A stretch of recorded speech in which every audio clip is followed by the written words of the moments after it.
Hola, yo soy Maggie Heggie y en nombre de Nestlé Health Science les quiero dar la bienvenida a este evento de lanzamiento tan importante. Para comenzar, quiero presentarles a Rodolfo Braxig, vicepresidente de Nestlé Health Science México.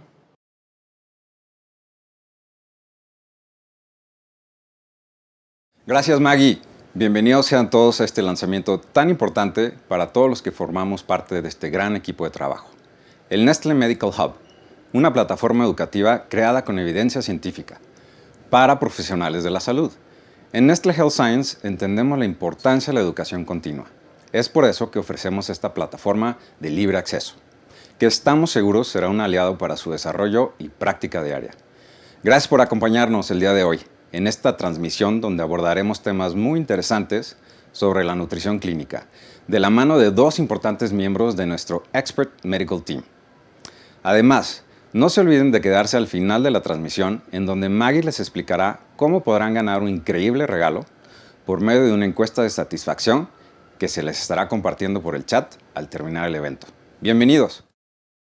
Muchas gracias, Rodolfo. Qué buena noticia que existan marcas como Nestlé Health Science que apuesten por la educación continua de nuestros profesionales de la salud.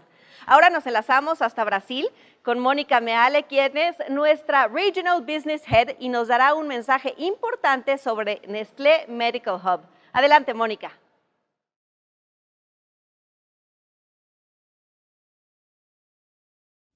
Gracias, Maggie. Les quiero dar la más cordial bienvenida ao lançamento de Nestlé Health Science Medical Hub, que é um centro de recursos gratuito para todos os profissionais da saúde, criado com evidência científica.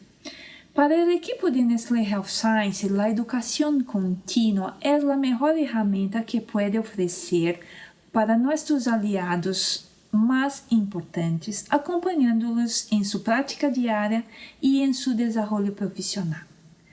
Muchas gracias por acompañarnos al día de hoy en este evento tan importante para todos nosotros. Estoy segura que encontrarán en esta sesión información de gran utilidad para su día a día. No te olvides de contestar nuestra encuesta de satisfacción, ya que es la forma que tenemos para mejorar nuestro contenido y nuestra interacción con todos ustedes. Sin más preámbulos, comenzamos y muchas gracias nuevamente. Muchas gracias, Mónica. Sin más preámbulos, les quiero presentar Nestlé Medical Hub, una plataforma de educación continua creada de forma integral para profesionales de la salud. Una vez iniciada la sesión, en la página de inicio encontrarán noticias importantes del sitio y 5 secciones en donde podrán acceder directamente a artículos y estudios, webinars y videos, también recursos para pacientes, herramientas para la práctica clínica y a la información de nuestros productos. También encontrarán las novedades en cuanto a artículos publicados recientemente para profesionales de la salud. El menú principal del Hub lo dividimos en 3 secciones principales: áreas terapéuticas, recursos disponibles y nuestros productos. Si damos clic en áreas terapéuticas, descubriremos un menú dividido en 2 categorías principales: adultos y pediátricos. Para explorar con facilidad nuestra página, basta con elegir una de las áreas terapéuticas que se enlistan en cada sección. Por ejemplo, diabetes, en donde al darle clic al padecimiento nos enlaza a una página con información detallada del área como estadísticas, los tipos de diabetes que existen y consejos para una vida saludable. Si seguimos revisando esta sección, encontraremos nuevamente el apartado de artículos y estudios, pero ahora 100% dedicados al área terapéutica que corresponde en ese caso, como por ejemplo la Guía de Nutrición en Diabetes de la Asociación Americana de Diabetes 2021. Continuando con el recorrido, encontraremos 2 secciones más llamadas Recursos para Pacientes y Herramientas para la Práctica Clínica. Encontraremos una calculadora de proteínas Boost, así como recursos exclusivos para el profesional de la salud que sin duda serán de gran utilidad para su práctica diaria. Y una última sección llamada Información de Productos, en donde podrán encontrar mayor información sobre nuestros productos y cómo este se adecúa al área terapéutica correspondiente. En el caso específico de la diabetes mellitus, podríamos conocer más sobre Boost menos azúcar.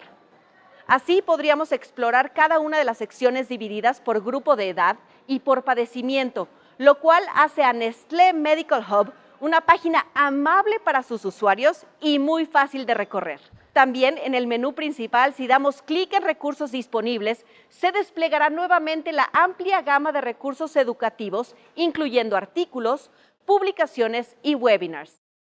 En la tercera sección de este menú llamada Nuestros productos, encontrarás una lista detallada de los productos que Nestlé Health Science ofrece para sus pacientes. Al dar clic en el enlace que se encuentra en la parte superior izquierda de la pantalla, en donde dice Solicitar visita médica, se desplegará una sección que es únicamente para los profesionales de la salud que no hayan sido visitados por un representante médico de Nestlé Health Science y deseen agendar una visita para así poder atender los requerimientos de información de cada uno de los profesionales de la salud. Asimismo, poder compartir los beneficios de nuestros productos en sus pacientes. Se abrirá una página con un formulario de registro con datos como nombre, correo electrónico, lugar de la visita, forma y horario de contacto preferida. Una vez lleno este formulario y al dar clic en el botón azul Enviar, un representante se pondrá en contacto contigo a la brevedad por el medio de tu preferencia.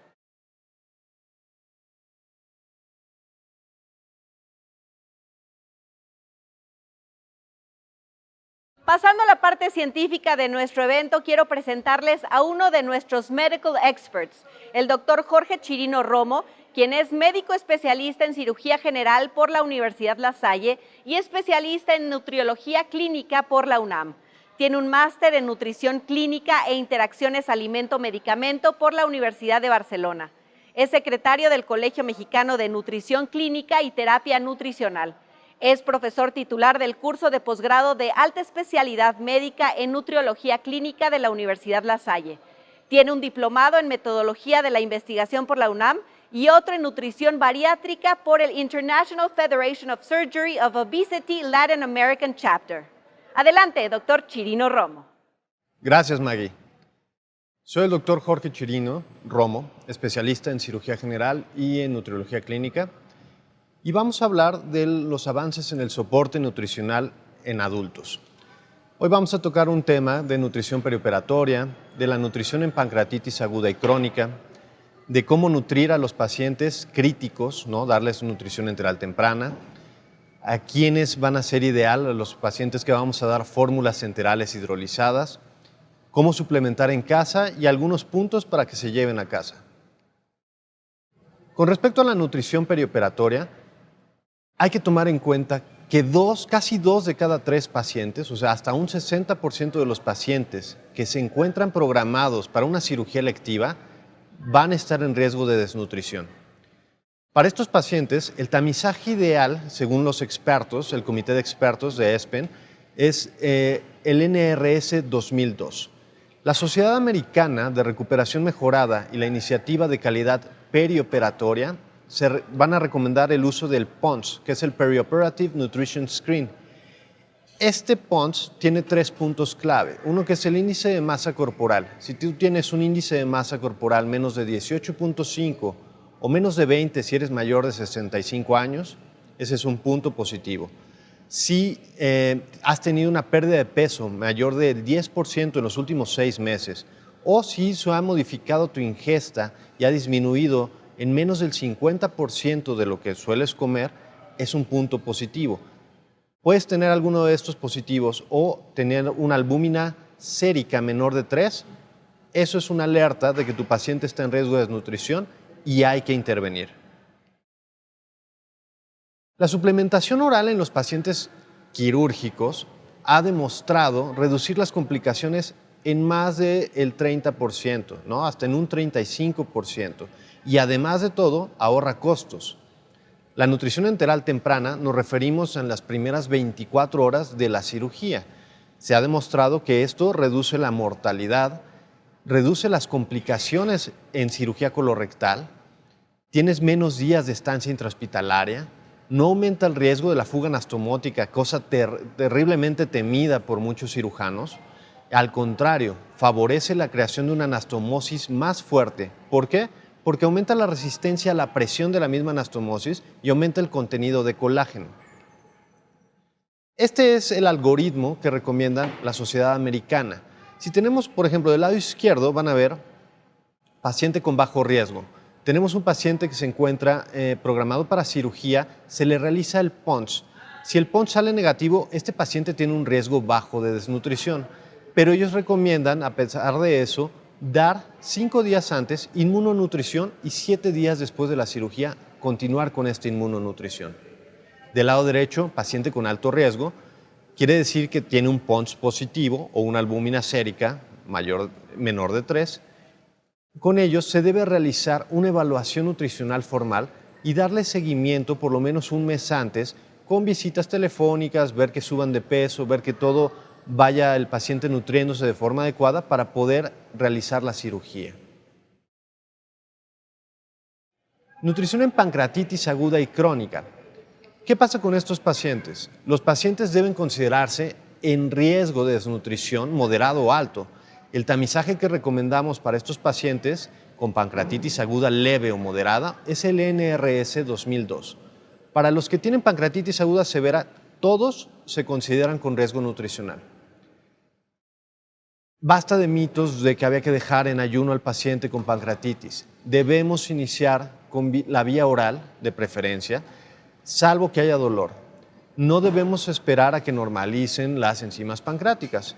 En caso de que el paciente no tolere la vía oral, debemos iniciar nutrición enteral temprana, y esto se refiere a las 24 a 72 horas después de que ingresó el paciente. Se recomienda el uso de fórmulas poliméricas estándar. La mayoría de los pacientes las van a tolerar adecuadamente. Pueden utilizarse dietas semielementales dependiendo cada caso. Quiere decir que a lo mejor algunos pacientes tienen mala digestión o mala absorción y ellos se van a beneficiar del uso de estas dietas. Las causas por las que los pacientes con pancreatitis crónica se desnutren van a ser principalmente insuficiencia pancreática, recordemos que van a tener atorrea, una mala absorción de grasas, el dolor abdominal, a veces con la dieta van a tener dolor y no van a poder alimentarse. Estos pacientes pueden continuar abusando del alcohol y van a tener una ingesta disminuida, al igual que pueden tener diabetes mellitus o tabaquismo. Los suplementos orales están indicados en estos pacientes cuando están desnutridos o cuando no alcanzan sus requerimientos calóricos y o proteicos por la vía oral.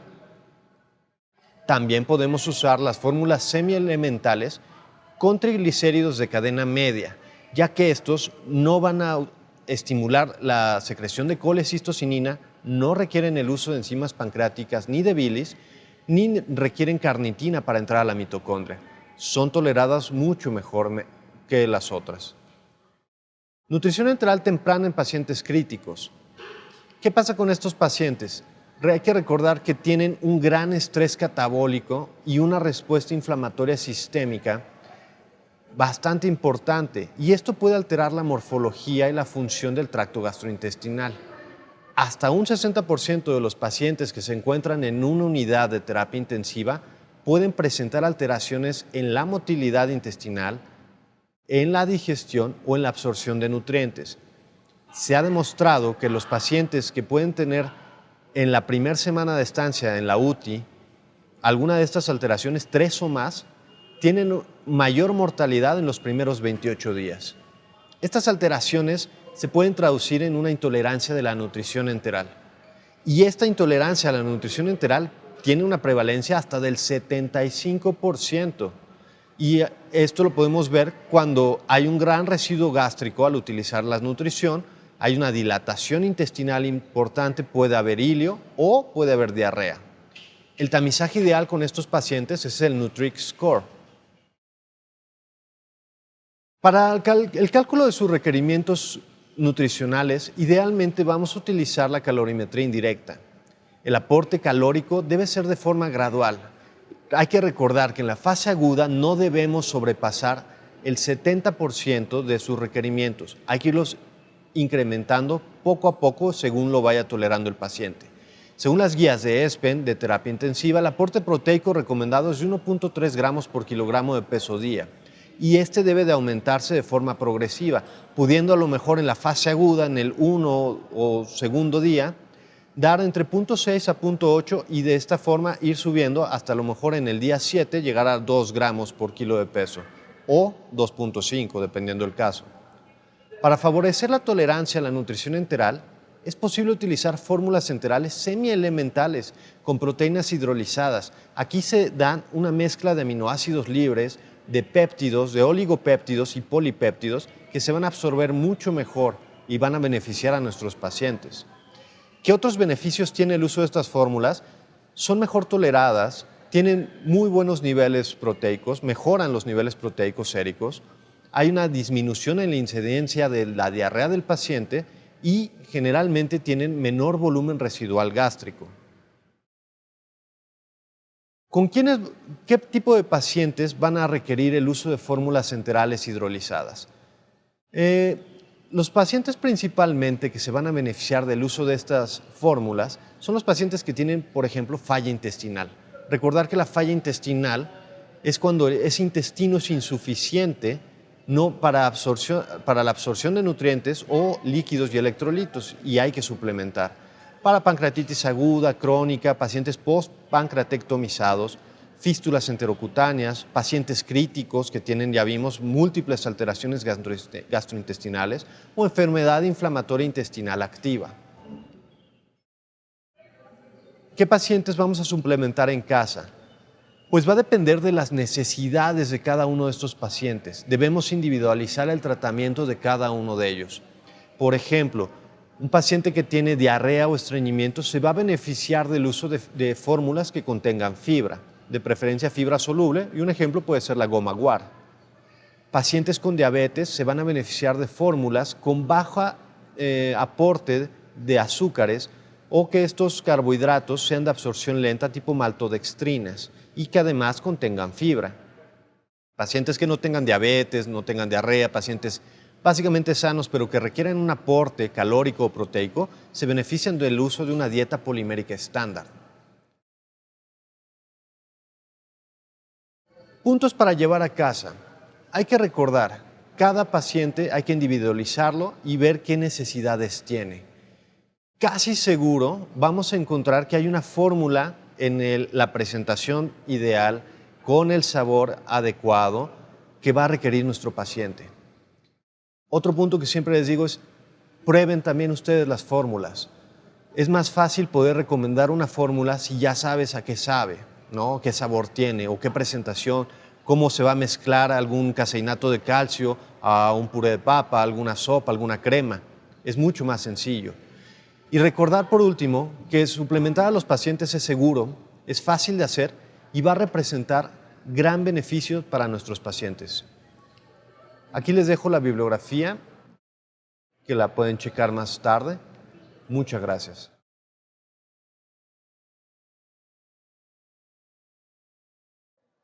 A continuación, les voy a presentar a nuestro siguiente medical expert, el doctor Yael Osorio Alamillo, quien es coordinador nutrición clínica pediátrica, servicio de pediatría del Hospital General de México. Realizó su especialidad en pediatría médica, Instituto Nacional de Pediatría. Tiene una subespecialidad en nutriología clínica por el Instituto Nacional de Ciencias Médicas y Nutrición. Realizó rotaciones electivas en nutrición pediátrica y medicina integrativa en el Children's Hospital of Philadelphia y fue ganador del Aspen International Parenteral Nutrition Early Career Professional Development Grants 2021. Adelante, doctor Osorio. Gracias, Maggie.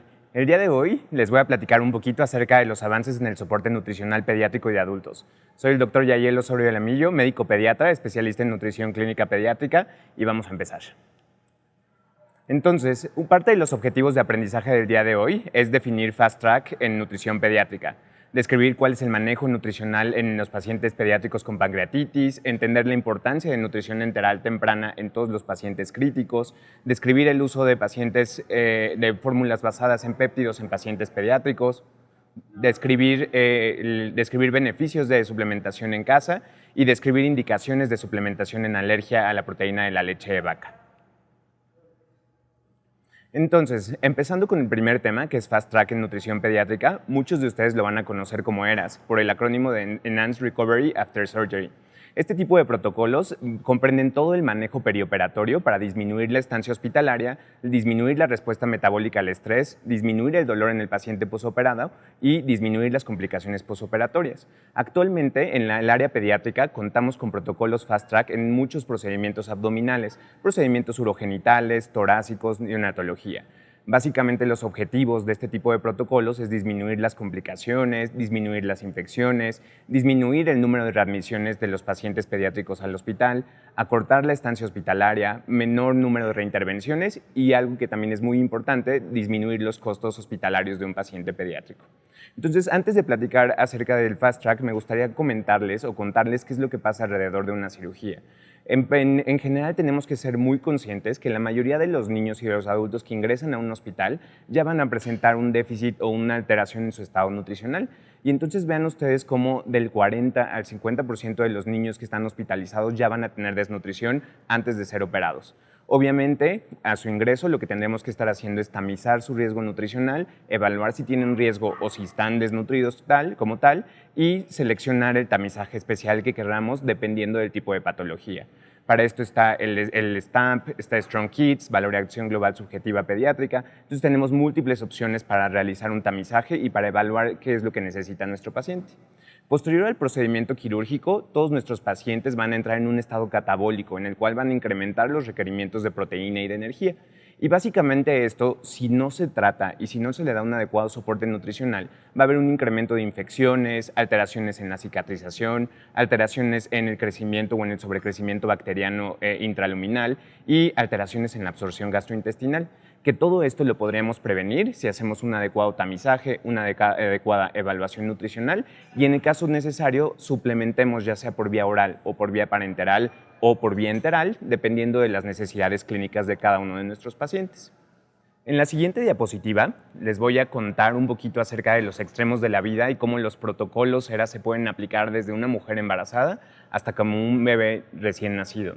Del lado izquierdo pueden ver uno de los protocolos ERAS para embarazadas en los cuales manejamos nutricionalmente a la mamá desde antes que entra un procedimiento quirúrgico, evaluamos su estado nutricional y damos soporte nutricional en caso que sea necesario. Durante la cirugía y posterior al periodo de cirugía acortamos los periodos de ayuno para que la mamá no sufra de mucho estrés y que metabólicamente se encuentre más estable. Y posterior a la cirugía hacemos ciertas estrategias para mejorar el pronóstico de la paciente, como la movilización temprana, el uso de chicles para que promovamos el movimiento intestinal y una dieta normal como parte de su manejo nutricional habitual. Del lado derecho les comparto el último protocolo ERAS en etapa neonatal, en la cual incluye todo el soporte nutricio que tiene que tener cualquier bebé recién nacido o cualquier bebé que tiene menos de 28 días cuando es sometido a un procedimiento quirúrgico. Vean ustedes cómo dentro de este protocolo se incluye el con qué tendría que estarse alimentando, que obviamente lo ideal sería que uno de los niños que sea posoperado sea alimentado con leche materna y que sea alimentado de manera temprana. Algo que es muy común en todos estos protocolos es que los periodos de ayuno los tratamos de acortar lo más posible y entonces ya nos olvidamos de estos periodos de ayunos prolongadísimos en los cuales los pacientes pasaban 8 a 10 horas sin comer para poder ser operados. Acerca del siguiente punto que vamos a platicar va a ser la suplementación en el periodo perioperatorio.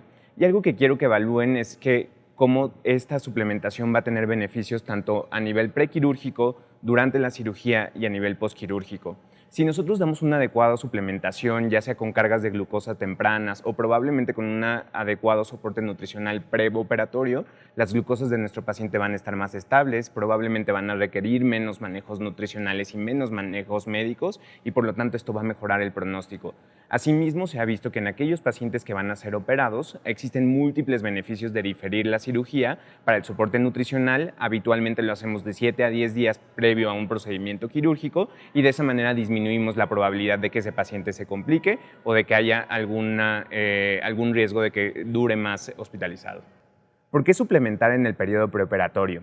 Aquí lo que tenemos que ver es que los beneficios de dar un adecuado soporte nutricional antes, durante y después de la cirugía son muchísimos. De manera preoperatoria, si nosotros damos buen manejo nutricional, si damos cargas de glucosa y evitamos periodos prolongados de ayuno, vamos a tener glucosas mucho más estables de nuestro paciente, disminuyendo la probabilidad de que presente hiper o hipoglicemias posterior al procedimiento quirúrgico y por lo tanto vamos a disminuir los requerimientos de insulina o de otros medicamentos para controlar la glucosa.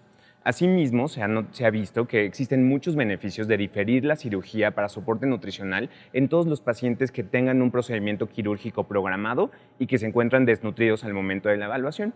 Y entonces, de manera general, no importa si es niño o si es adulto, damos un periodo de 5 a 7 días probablemente para poder nutrir a ese paciente y que las complicaciones posquirúrgicas no existan.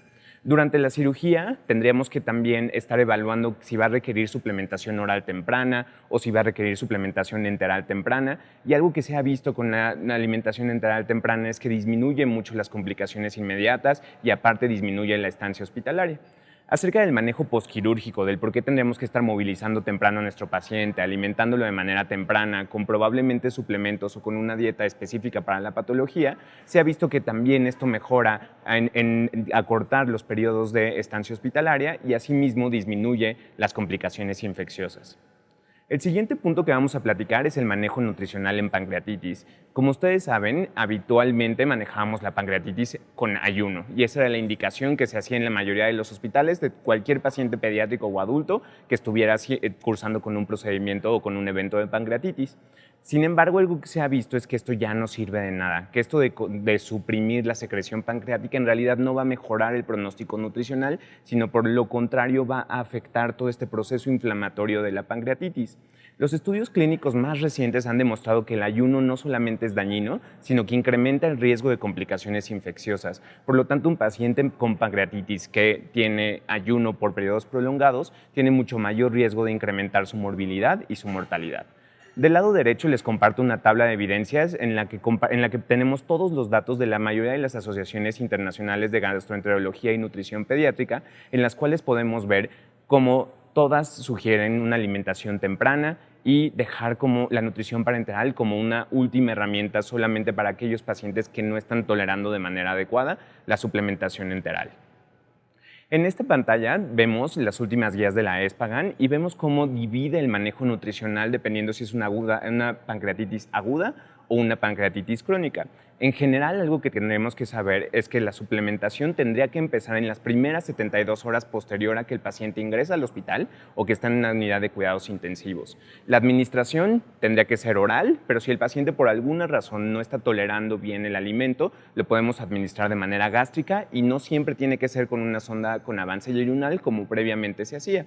Y algo que sabemos con respecto a la suplementación es que actualmente lo iniciamos con una fórmula polimérica estándar y en caso de que nuestro paciente presente datos de insuficiencia pancreática o que tenga datos de intolerancia gastrointestinal, vamos a progresar a una fórmula basada en péptidos para mejorar y para optimizar la suplementación y que de esa manera nuestro paciente pueda ser alimentado de manera temprana.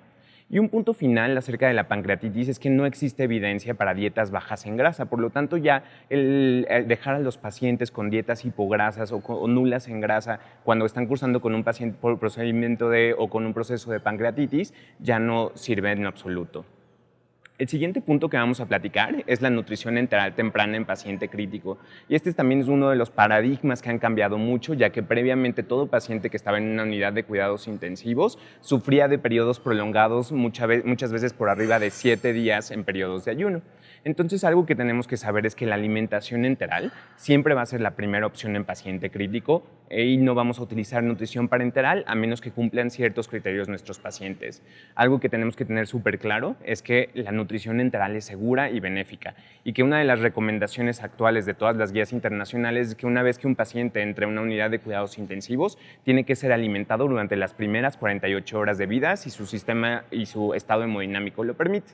En caso de no ser permitido o de que el paciente no esté en un adecuado estatus para tolerar una alimentación enteral, probablemente estemos progresando hacia una alimentación parenteral.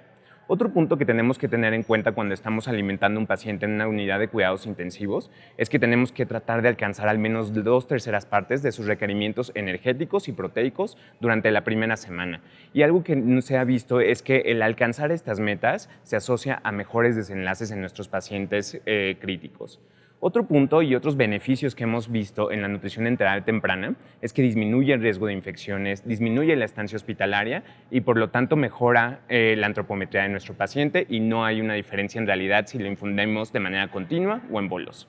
En esta pantalla les pongo todos los procesos metabólicos en los cuales un paciente crítico está sufriendo y vean cómo la glicólisis está afectada, la oxidación de las grasas está afectada y la oxidación y los procesos de los aminoácidos están aumentados, por lo tanto es sumamente importante que incrementemos la suplementación en estos pacientes.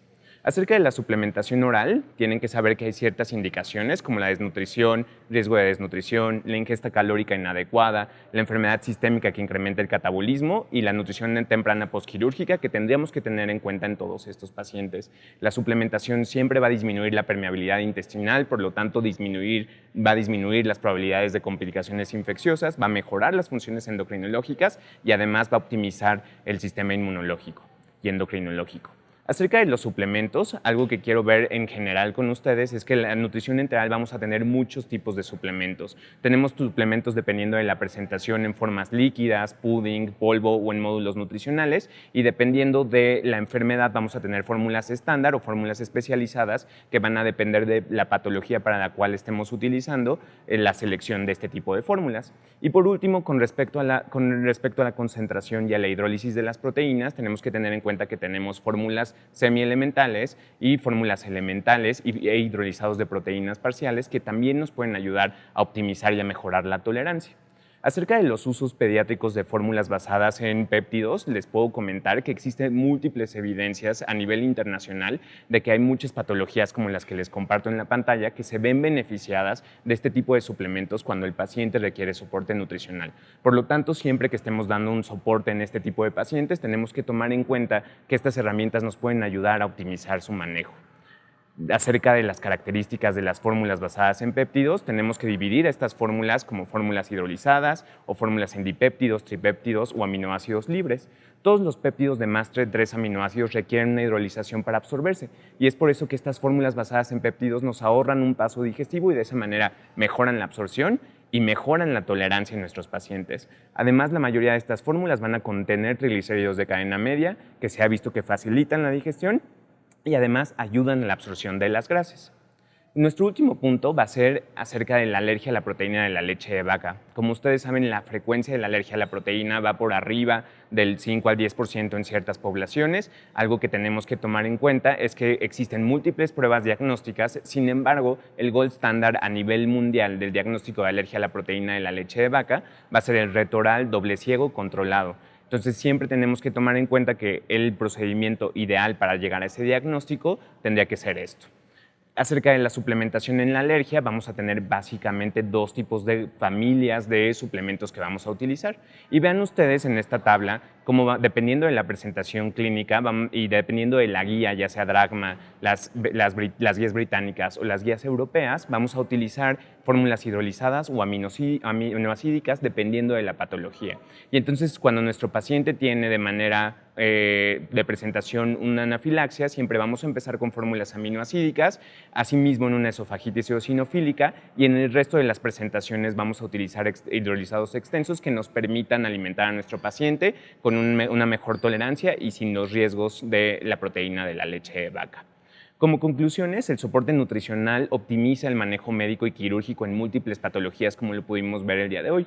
La suplementación oral enteral temprana va a disminuir complicaciones en pacientes con pancreatitis, críticos quirúrgicos y en pacientes con alergias. Nunca olvidar que la suplementación oral es una herramienta maravillosa para mejorar y para optimizar el pronóstico médico nutricional de todos los pacientes pediátricos y algo muy importante es que siempre tenemos que individualizar y utilizar fórmulas especiales para cada niño y para cada patología. Muchas gracias por su atención.